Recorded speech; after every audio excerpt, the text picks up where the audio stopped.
Let's look at the 2020 practice guideline on how physical therapists should manage heart failure. Hi and welcome back to Physiotutors. Before we dive in, it is useful to know the classification system of heart failure.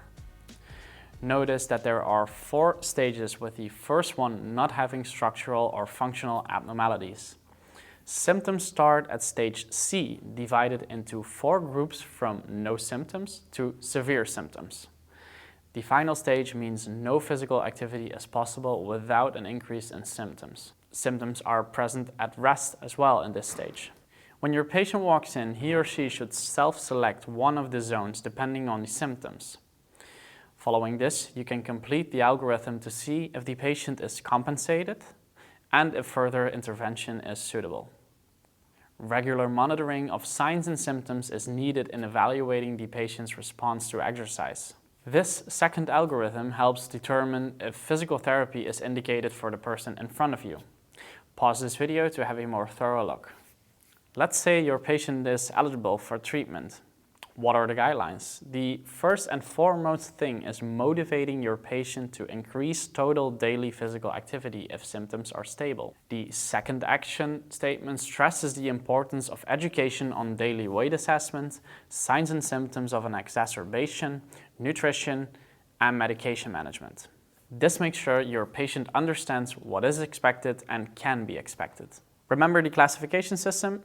Physical therapists must prescribe aerobic exercise for patients with stable stage C, class 2 to 3 heart failure. Here you can see the specific modes. Adding to this, not only aerobic exercise is required, but a high-intensity interval training as well for these patients. For more specific parameters, pause the video. And if that's not enough, we should top it off with some resistant exercise for the upper and lower major muscle groups. Again, specific parameters seen here. When constrained by time, a combination of both aerobic and resistance training is feasible. 20 to 30 minutes of aerobic exercise followed by 20 to 30 minutes of resistance training. This lower duration combination, however, is supported by moderate instead of strong evidence. So, if possible, up the volume to the previous recommendations.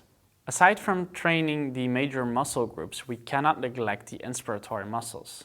These should be trained with a non-flow dependent device, following these specific parameters.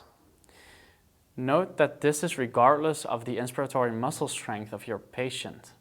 Strong inspiratory muscles should still be trained. A final recommendation is the use of neuromuscular electrical stimulation, or NMES. Specific parameters are seen here. Notice that all previous recommendations are for stable heart failure patients with reduced ejection fraction in stage C, class 2 to 3. So these are basically the stable patients that have symptoms during activity but not rest. That's it for this video. I hope you learned something today. I'm Max for Physiotutors and I will see you in another video. Bye.